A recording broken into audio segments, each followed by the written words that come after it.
അങ്ങനെയാണോ അരുൺകുമാർ? അരുൺകുമാർ, ഇത് ഹീനമായ ആരോപണം, ഭക്ഷണം കഴിക്കുന്നതിനെ പോലും വിവാദമാക്കുന്ന ഹീനമായ ആരോപണം എന്ന വാക്കാണെന്ന് മുഖ്യമന്ത്രി പ്രയോഗിച്ചത്. ഇപ്പോൾ ഇതാ സന്ദീപ് വാര്യരും അതേ വാചകം പറയുന്നു. യഥാർത്ഥത്തിൽ ഏകോപനം ഇവിടെ നടക്കുന്നുണ്ട്. മന്ത്രിമാരെ വിളിക്കുന്നുണ്ട്, MLA-മാരെ വിളിക്കുന്നുണ്ട്, കൃത്യമായി ഈ ജില്ലകൾക്ക് വേണ്ട കാര്യങ്ങൾ ചെയ്യുന്നുണ്ട്. അപ്പോൾ നിങ്ങൾ ആഗ്രഹിക്കുന്ന ഏകോപനമില്ലെങ്കിൽ അത് ഏകോപനമല്ല എന്ന രൂപത്തിൽ നിങ്ങൾ വിമർശിക്കുകയാണോ ചെയ്യുന്നത്? മുഖ്യമന്ത്രിയുമായി ബന്ധപ്പെട്ട യഥാർത്ഥത്തിൽ പ്രതിപക്ഷത്തിന്റെ പരാതി എന്താണ് അഡ്വക്കേറ്റ് കെ എസ് അരുൺകുമാർ? ഏതായാലും ഈ പ്രളയമുണ്ടായി 3-ാം ദിവസമാണല്ലോ ഇന്നൊരു പത്രസമ്മേളനം നമ്മൾ കണ്ടത്. അതായത് മുഖ്യമന്ത്രിയുടെ ഭാഗത്തുനിന്ന് ഔദ്യോഗികമായിട്ടുള്ള പ്രതികരണം ഉണ്ടായി. ഇതിനിടയിലും പത്രക്കാർ ചോദിച്ചു, റാന്നിയിൽ നിന്നും അതുപോലെ തന്നെ ആറന്മുളയിൽ നിന്നും പത്തനംതിട്ടയിൽ നിന്നും ഉള്ള പ്രളയത്തെക്കുറിച്ചുള്ള വാർത്തകൾ കേട്ടല്ലോ, എന്താണ് പ്രതികരണമെന്ന് താങ്കളുടെ മാധ്യമ സ്ഥാപനത്തിന്റെ ക്യാമറാമാൻ അടക്കം റിപ്പോർട്ടർമാരടക്കം ചോദിക്കുമ്പോൾ അതൊക്കെ അങ്ങ് പ്രസ് റിലീസ് കിട്ടും, അത് നിങ്ങളങ്ങ് കേട്ട് വായിച്ചാൽ മതി എന്ന് പറഞ്ഞ സാഹചര്യം നമ്മൾ കണ്ടതാണ്. ഒരു ഏകോപനത്തിന്റെ ഒരു യോഗം കൂടുന്നത് 3-ാം ദിവസമാണ്. എന്നിട്ട് എന്നോട് ചോദിക്കുന്നു, എല്ലാം നടക്കുന്നുണ്ടല്ലോ, MLA-മാരെ വിളിക്കുന്നു, മന്ത്രിമാരെ വിളിക്കുന്നു, എല്ലാം കൃത്യമായി 14 ജില്ലയിലും ചെയ്യുന്നുണ്ട്, അതുകൊണ്ട് നിങ്ങളുടെ പരാതി എന്താണെന്ന്. നിങ്ങളുടെ പരാതി അവിടെ നിൽക്കട്ടെ, ജനങ്ങളുടെ പരാതി ഉണ്ടല്ലോ. ആ ദുരിതാശ്വാസ ക്യാമ്പുകളിൽ വെള്ളമില്ലാത്ത, ഭക്ഷണമില്ലാത്ത, കരണ്ട് ഇല്ലാത്ത, പ്രാഥമിക ആവശ്യത്തിന് പോലും സൗകര്യമില്ലാത്ത ആളുകളുടെ വേദന നിങ്ങളുടെ മാധ്യമം അടക്കം റിപ്പോർട്ട് ചെയ്തത് കഴിഞ്ഞ 2-3 ദിവസം. ഈ റിപ്പോർട്ട് വരുമ്പോഴാണല്ലോ നമ്മൾ ഈ പ്രളയത്തിന്റെ ഏറ്റവും ദുരന്തമായിട്ടുള്ള മുഖത്തെക്കുറിച്ച് അറിഞ്ഞത്. ഇവിടെ ഇപ്പോൾ ബഹുമാനപ്പെട്ട MLA സൂചിപ്പിച്ചു, ഹൈക്കോടതിയിലെ അമിക്കസ് ക്യൂറി കണ്ടെത്തി. അമിക്കസ് ക്യൂറി കണ്ടെത്തിയിട്ട് കാര്യമില്ല, ഹൈക്കോടതി കണ്ടെത്തണം. ഹൈക്കോടതിയുടെ ഡിവിഷൻ ബെഞ്ച് കൃത്യമായി സ്വമേധയെ എടുത്ത കേസുമായി ബന്ധപ്പെട്ടുകൊണ്ട് കോടതിയെ സഹായിക്കാൻ പലരെയും വയ്ക്കും, കമ്മീഷനെ വയ്ക്കും, അമിക്കസ് ക്യൂറിയെ വയ്ക്കും. അങ്ങനെ അമിക്കസ് ക്യൂറി കൊണ്ടുവന്ന റിപ്പോർട്ടിനെ അങ്ങ് നിഷ്കരുണം തള്ളി, ഇതല്ല ശരി, അതുകൊണ്ട് ഒരു തരത്തിലും മിസ്മാനേജ്മെന്റ് ഉണ്ടായിട്ടില്ല എന്ന് കണ്ടെത്തിയ റിട്ട് പെറ്റീഷന്റെ വിധി വേണമെങ്കിൽ ഞാൻ അങ്ങ് ഇട്ടുതരാം, അതവിടെ നിൽക്കട്ടെ. ഇവിടെ കൃത്യമായി പൂഴിയാർ അണക്കെട്ട് തുറന്നുവിട്ടു. അതിൽ ആ അണക്കെട്ട് തുറന്നുവിടുന്നതുമായി ബന്ധപ്പെട്ടുകൊണ്ട് നോംസ് പാലിച്ചിരുന്നോ? അവിടെ അലാറം മുഴക്കിയിരുന്നോ? അവിടെ മൈക്ക് അനൗൺസ്മെന്റ് ഉണ്ടായിരുന്നോ? ജനപ്രതിനിധികളെയും പഞ്ചായത്ത് ഭരണസമിതി അംഗങ്ങളെയും അറിയിച്ചിരുന്നോ? അങ്ങ് റാന്നിയിലെ എല്ലാ കച്ചവട സ്ഥാപനങ്ങളുടെയും ഉടമസ്ഥർ പൊട്ടിക്കരയുന്ന കാഴ്ച നാം കണ്ടില്ലേ? ഒരു വാക്ക് ഞങ്ങൾക്കൊരു ഇൻഫർമേഷൻ ഉണ്ടായില്ല. ഈ ഓണം പ്രമാണിച്ച് ഓണത്തിന്റെ മുൻകരുതൽ എന്ന രൂപത്തിൽ ഞങ്ങൾ സ്റ്റോക്ക് ചെയ്ത മുഴുവൻ ഭക്ഷ്യധാന്യങ്ങളും മറ്റ് അവശ്യ വസ്തുക്കളും നശിച്ചു പോയി. ആ ടൗൺ തന്നെ ഒറ്റ രാത്രി കൊണ്ട് മുങ്ങാനുണ്ടായിട്ടുള്ള സാഹചര്യം, അതിനെക്കുറിച്ച് അവർ വിലപിക്കുന്ന കാഴ്ച നമ്മൾ കണ്ടില്ലേ? അങ്ങനെ സമാനമായിട്ടുള്ള എത്രയോ സാഹചര്യങ്ങൾ ഉണ്ടായി. ആ സമയത്ത് ജനങ്ങൾ തന്നെയാണ് അന്വേഷിച്ചത്, ഇവിടെ കൃത്യമായിട്ട് ഒരു ഭരണാധികാരികളുണ്ടോ, റവന്യൂ ഉദ്യോഗസ്ഥന്മാരുണ്ടോ, ഒരു അതോറിറ്റി ഉണ്ടോ എന്ന്. താങ്കൾക്കറിയോ, ഇന്നലെ വൈകുന്നേരം മുഖ്യമന്ത്രിയുടെ ഓഫീസിൽ നിന്ന് വന്ന മരണത്തിന്റെ കണക്ക് 8 അപ്പോൾ റവന്യൂ കമ്മീഷണറേറ്റിൽ നിന്ന് വന്ന മരണത്തിന്റെ കണക്ക് 6. കാണാനില്ലാത്തവരുടെ എണ്ണം മുഖ്യമന്ത്രിയുടെ ഓഫീസിൽ നിന്ന് 8, റവന്യൂ കമ്മീഷണറിൽ നിന്ന് 4. മുഖ്യമന്ത്രിയുടെ ഓഫീസിൽ നിന്ന് പറയുന്നു 209 ദുരിതാശ്വാസ ക്യാമ്പിൽ 5197 പേരുണ്ടെന്ന്. ഇന്നലത്തെ കണക്കാണ്.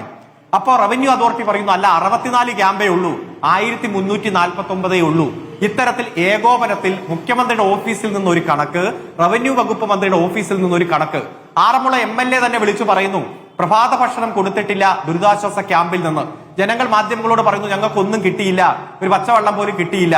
റവന്യൂ മന്ത്രി സ്ഥിരീകരിക്കുന്നു, അങ്ങനെ കോള് വന്നു, അത് കൃത്യമായിട്ട് ഇടപെട്ടിട്ടുണ്ട് എന്ന് പറയുന്നു. ഉച്ച കഴിഞ്ഞ് മന്ത്രിയും MLA-യും നിഷേധിക്കുന്നു. ഇതെല്ലാം നമ്മുടെ മുന്നിൽ കണ്ടതാണ്. ആ സമയത്താണ് ഇതൊക്കെ ഏകോപിപ്പിക്കുന്ന ഡിസാസ്റ്റർ മാനേജ്മെന്റ് അതോറിറ്റിയുടെ ചെയർമാൻ എവിടെ എന്ന ചോദ്യം വന്നത്. ആ ഡിസാസ്റ്റർ മാനേജ്മെന്റ് അതോറിറ്റി, ദുരന്ത നിവാരണ അതോറിറ്റിയുടെ ചെയർമാൻ തന്നെ അദ്ദേഹം ആ ഉത്തരവാദിത്വം നിർവഹിക്കുന്നില്ല, മറ്റൊരു ദുരന്തമായിട്ട് മാറുന്ന വാർത്തകളും വീഡിയോകളും പുറത്തു വരുന്നു. അപ്പോൾ ഉത്തരവാദിത്തപ്പെട്ട പ്രതിപക്ഷം എന്ന രൂപത്തിൽ അത് ചൂണ്ടിക്കാണിക്കേണ്ടത് ഞങ്ങളുടെ കടമയാണ്. തന്റെ യജമാനൻ എവിടെ എന്ന് നോക്കി അരുൺകുമാർ, ഇപ്പോൾ ഇന്നലെ ആറന്മുള MLA അബിൻ വർക്കി നമ്മുടെ ചർച്ചയിലുണ്ടായിരുന്നു. അദ്ദേഹം പറയുന്നു, ഞാൻ അങ്ങനെ ഒരു പരാതിയായിട്ട് പറഞ്ഞതല്ല, ഒരല്പസമയം ഭക്ഷണവുമായി ബന്ധപ്പെട്ട ചെറിയൊരു വൈകലുണ്ടായി, അത് വളരെ വേഗം തന്നെ പരിഹരിക്കുന്നു. പല ക്യാമ്പുകളിലുമുള്ള പ്രശ്നമായിരിക്കാം. അങ്ങിപ്പോൾ പറഞ്ഞു പോയ കറണ്ടിന്റെ പ്രശ്നമുണ്ടല്ലോ. ഇപ്പോൾ അതിതീവ്ര മഴയിൽ KSEBിയുടെ വൈദ്യുതി വിതരണ ശൃംഖലയ്ക്ക് വൻ നാശനഷ്ടമുണ്ടായി എന്ന കണക്ക് വന്നിട്ടുണ്ട്. പ്രാഥമിക കണക്ക് പ്രകാരം 25.43 കോടി രൂപയുടെ നാശനഷ്ടം ഉണ്ടായിരിക്കുന്നു. 2892 ട്രാൻസ്ഫോമറുകളെ മഴക്കെടുതി ബാധിച്ചിരിക്കുന്നു. 6,56,770 ഉപഭോക്താക്കൾക്ക് വൈദ്യുതി വിതരണം തടസ്സപ്പെട്ടു എന്ന കണക്കുണ്ട്. അപ്പോൾ ഇത് ഈ വൈദ്യുതി തകരാറുകൾ പരിഹരിക്കാനുള്ള ഊർജ്ജിത ശ്രമം നടക്കുകയാണെന്ന് KSEB പറയുന്നത്. ഈ മഴയുടെ ഭാഗമായി ഉണ്ടാകുന്ന ഒരു ദുരിതമാണ്. ആ ദുരിതം അതുണ്ട് എന്നുള്ളത് സമ്മതിക്കുന്നതിൽ തർക്കമില്ലല്ലോ. അപ്പോൾ ആ വൈദ്യുതി തകരാർ പരിഹരിക്കാനുള്ള ശ്രമങ്ങൾ നടത്തുന്നു, അത് വിവിധ ജില്ലകളെ ബാധിച്ചിട്ടുണ്ട് എന്നുള്ള കാര്യം യാഥാർത്ഥ്യമാണ്. അപ്പോൾ അത് ഒരു സർക്കാർ പിഴവ് എന്ന രൂപത്തിൽ അവതരിപ്പിക്കാവുന്ന കാര്യമാണോ? അപ്പോൾ സാധാരണഗതിയിലുള്ള ജീവിതത്തിൽ നിന്ന് കാര്യങ്ങൾ മാറുന്നു എന്ന് തന്നെയാണല്ലോ വിഷയം. അതിനെ എങ്ങനെ പരിഹരിക്കുന്നു, പരിഹരിക്കാനുള്ള ശ്രമങ്ങൾ എങ്ങനെ നടത്തുന്നു എന്നുള്ളതാണല്ലോ വേണ്ടത്.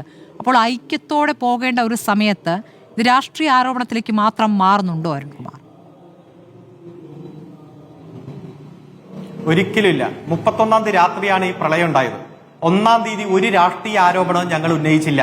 കാരണം പെട്ടെന്ന് വരുന്ന ഒരു പ്രളയം, അതിന്റെ എല്ലാ തരത്തിലുള്ള മുൻകരുതലുമായി ബന്ധപ്പെട്ടുകൊണ്ട് കോർഡിനേഷന് സമയം വേണം. 1-ാം തീയതി വലിയ വാർത്തകൾ, ഞെട്ടിപ്പിക്കുന്ന വാർത്തകൾ പല കോണുകളിൽ നിന്നും വന്നിട്ടും ഞങ്ങൾ ഒരു രാഷ്ട്രീയ ആരോപണം ഉന്നയിച്ചില്ല. 2-ാം തീയതി ഇന്നലെയാണ് ഞങ്ങൾ ഈ ആരോപണം ഉന്നയിച്ചത്. അതിന്റെ ഏറ്റവും പ്രധാനപ്പെട്ട കാരണം എന്താണെന്നറിയോ? IMD-യുമായി ബന്ധപ്പെട്ടുകൊണ്ട് ഏതെങ്കിലും തരത്തിൽ റെഡ് അലർട്ടിന്റെ നിർദ്ദേശം, തീവ്ര മഴ, അതിതീവ്ര മഴ, ഇതുമായി ബന്ധപ്പെട്ടുകൊണ്ടുള്ള ഒരു നിർദ്ദേശവും ഗവൺമെന്റ് കൊടുക്കുന്നില്ല. അപ്പൊ ഞങ്ങൾക്ക് കേന്ദ്രത്തിന്റെ ഭാഗത്തു നിന്നും ഒരു നിർദ്ദേശം കിട്ടിയിട്ടില്ല എന്നതാണ് സംസ്ഥാന സർക്കാരുകളെല്ലാം നൽകേണ്ടത് എന്ന് റവന്യൂ മന്ത്രി ഇന്നലെ നമ്മുടെ ചർച്ചയിൽ പറയുന്നു. പ്രത്യേകം സർക്കാരിന്റെ ഉത്തരവാദിത്തമല്ല അലർട്ട് നൽകുന്നത്. റെഡ് അലർട്ട്, ഓറഞ്ച് അലർട്ട് എന്നുള്ള സർക്കാർ അല്ല ചെയ്യുന്നത്. അല്ല, അത് അറിയാതെ അല്ലല്ലോ ഞാൻ ഈ ചർച്ചയിൽ വന്നിരിക്കുന്നത്. താങ്കളൊന്ന് കേൾക്കൂ. ഒരു നിർദ്ദേശവും കേന്ദ്രത്തിന്റെ ഭാഗത്തുനിന്ന് കിട്ടിയിട്ടില്ല എന്ന പച്ച നുണ ഞാൻ അങ്ങയുടെ വാട്സപ്പിലേക്ക് അയച്ചിട്ടുണ്ട്. ഇന്ത്യൻ മെട്രോളജിക്കൽ ഡിപ്പാർട്ട്മെന്റിന്റെ ജൂലൈ 31 വൈകുന്നേരം 3 മണിക്കുള്ള റിപ്പോർട്ട്. അതായത് ഈ പ്രളയം, വലിയ മഴയുണ്ടായി, പ്രളയമുണ്ടായ ദിവസം വൈകുന്നേരം 3 മണിക്ക് ആ 4 പേജുള്ള ഇൻഫർമേഷന്റെ ഹെഡിങ് എന്തെന്ന് താങ്കൾക്കറിയോ? കേരളത്തിൽ അടുത്ത 2 ദിവസങ്ങളിൽ കനത്തതോ അത്യധികം കനത്തതോ ആയ മഴയ്ക്ക് സാധ്യതയുണ്ട്. അതിൽ പത്തനംതിട്ട അടക്കമുള്ള ജില്ലകളുടെ പേര് ഏറ്റവും പ്രാധാന്യത്തോടെ കൊടുത്തിരിക്കുന്നു. ഇത്തരത്തിലൊരു നിർദ്ദേശം കേന്ദ്രത്തിന്റെ ഭാഗത്തുനിന്ന് ഉണ്ടായിട്ട് അങ്ങനെ ഒരു നിർദ്ദേശമില്ല എന്ന് പച്ചയായ കള്ളം പറയുന്നു. എങ്ങനെ പറയാൻ കഴിയും? നിങ്ങളുടെ ചർച്ചയിൽ വന്നിരുന്ന മന്ത്രി പറഞ്ഞാൽ അത് പച്ചയായ കള്ളമാണ്. ആ ഇൻഫർമേഷൻ അടക്കം ഇപ്പൊ പൊതുസമൂഹത്തിലുണ്ട്. 4 പേജുള്ള കേന്ദ്രത്തിന്റെ റിപ്പോർട്ട് കൊടുത്തിരിക്കുന്നത് ജൂലൈ മാസം 31-ാം തീയതി വൈകുന്നേരം 3 മണിക്കാണ്. തന്റെ യജമാനൻ എവിടെ എന്നുള്ള രീതിയിൽ ഒരു വീട്ടിലെ നായ തന്നെ മണലുകളുടെയും കാടുകളുടെയും ഇടയിൽ തെരയുന്ന ഏറ്റവും ഹൃദയഭേദകമായിട്ടുള്ള ചിത്രങ്ങളടക്കം നമ്മൾ കണ്ടു. 8 പേരെ കാണാതായി, 10 പേരെ കാണാതായി എന്നുള്ള വാർത്ത വരുന്നു. നമ്മൾ ഈ കാണാതായ ആളുകൾക്ക് വേണ്ടി തെരച്ചിൽ നടത്തുന്ന സാഹചര്യത്തിലാണ് മുഖ്യമന്ത്രി ഹെലികോപ്റ്ററിൽ ചുറ്റുന്നത്. നമുക്കാർക്കും ഭക്ഷണം കഴിച്ചതിൽ ഒരു പരാതിയില്ല. മറിച്ച് ദുരിതാശ്വാസ ക്യാമ്പിൽ ഭക്ഷണം കിട്ടുന്നില്ല എന്ന് പറഞ്ഞ് അവിടുത്തെ സാധാരണക്കാർ 70-80 വയസ്സുള്ള മുത്തശ്ശന്മാരും മുത്തശ്ശിമാരും പരാതി പറയുമ്പോഴാണ് 30 വിഭവങ്ങളുമായി ഒരു വിനോദസഞ്ചാര രൂപത്തിൽ പൊന്നാനിയിൽ പോയി ഭക്ഷണം കഴിക്കുന്ന കാഴ്ച, അതിന്റെ ചിത്രങ്ങൾ പുറത്തു വന്നത്. ജ്വല്ലറി ഉദ്ഘാടനം ചെയ്യുന്നു. ഇത്രയും ആളുകൾ മരണപ്പെട്ട് ഇത്രയും ദുരന്ത സമാനമായിട്ടുള്ള സാഹചര്യം ഉണ്ടായി. റാന്നി ആറന്മുള വെള്ളത്തിൽ മുങ്ങുമ്പോൾ ഒരു ജ്വല്ലറി ഉദ്ഘാടനം ചെയ്യാൻ പോയിട്ട് പറയാണ്, ഓണത്തിന് വരുമല്ലോ, നിങ്ങളെല്ലാവരും ഓണം കൂടാൻ വരുമല്ലോ. അത്തരത്തിലുള്ള പരിപാടികൾക്ക് പോകുന്നതാണോ ഇത്തരത്തിൽ ദുരന്ത മാനേജ്മെന്റ് അതോറിറ്റിയുടെ ചെയർമാൻ എന്ന രൂപത്തിൽ തിരുവനന്തപുരത്ത് കേന്ദ്രീകരിച്ചുകൊണ്ട് ഒരു ഏകോപനം നടത്തുകയാണോ ഒരു ദുരന്ത നിവാരണ അതോറിറ്റിയുടെ ചെയർമാൻ ചെയ്യേണ്ടത് എന്ന ഒരു രാഷ്ട്രീയ ചോദ്യമാണ് ഉയർന്നു വന്നത്. ഇതിനു മുമ്പും പ്രളയം ഉണ്ടായിട്ടുണ്ട്. അന്ന് എന്തായിരുന്നു സമാനമായിട്ടുള്ള മാതൃക? ആ മാതൃക ഇപ്പൊ പിന്തുടരാൻ കഴിഞ്ഞോ എന്ന ചോദ്യവും നിലനിൽക്കുകയാണ്. ഇത്തരത്തിൽ രാഷ്ട്രീയപരമായി ആ കടമ 1-ാം തീയതി ഞങ്ങൾ ചോദിച്ചില്ല. കാരണം ഒരുമിച്ച് ഇറങ്ങാമെന്നാണ് പ്രതിപക്ഷ നേതാവ് പറഞ്ഞത്. അങ്ങനെ ഇറങ്ങിയാണ് ചെയ്തത്. ആ ദുരന്തമുഖങ്ങളിൽ ഇപ്പോഴും കാണാം ഡിവൈഎഫ്ഐയുടെയും അതുപോലെ തന്നെ ഇടതുപക്ഷ പ്രസ്ഥാനത്തിന്റെയും സന്നദ്ധ പ്രവർത്തകർ ഏറ്റവും മുന്നിൽ നിന്ന് പ്രവർത്തിക്കുന്ന കാഴ്ച നമുക്ക് കാണാം. ഇപ്പോഴും ആ പ്രവർത്തനം തുടരുകയാണ്. ഇപ്പൊ വീട് വൃത്തിയാക്കാനുള്ള പ്രവർത്തനത്തിൽ കേന്ദ്രീകരിച്ചുകൊണ്ട് മുന്നോട്ട് പോകുന്നത് ഡിവൈഎഫ്ഐ ആണ്. എല്ലാ പ്രസ്ഥാനങ്ങളും ഉണ്ട്. അത്തരത്തിൽ മുന്നോട്ട് പോകുമ്പോഴും രാഷ്ട്രീയ ആരോപണങ്ങൾക്ക് ഞങ്ങൾ തുനിഞ്ഞില്ല.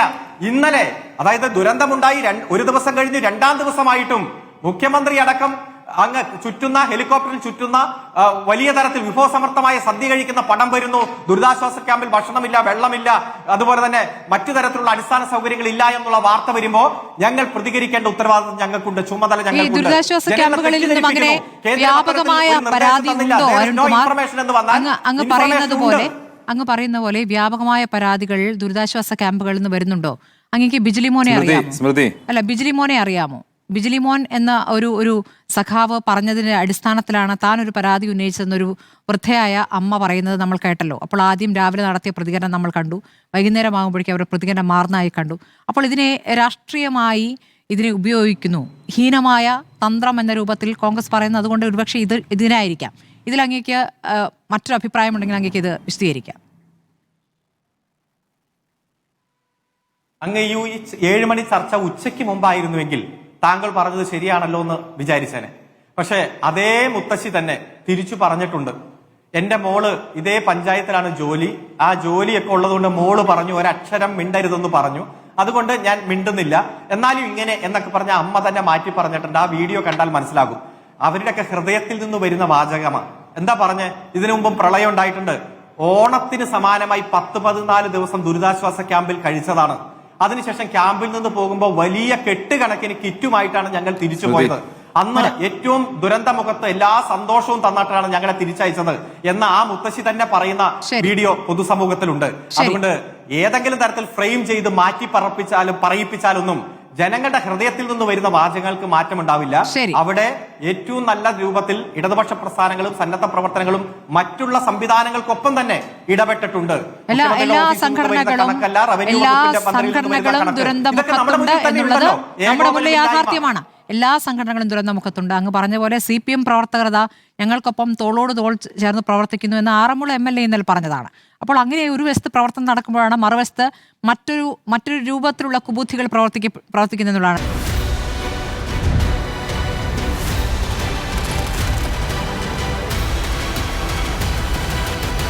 ഡിബേറ്റ് വിത്ത് സ്മൃതി പരുത്തിക്കാട്.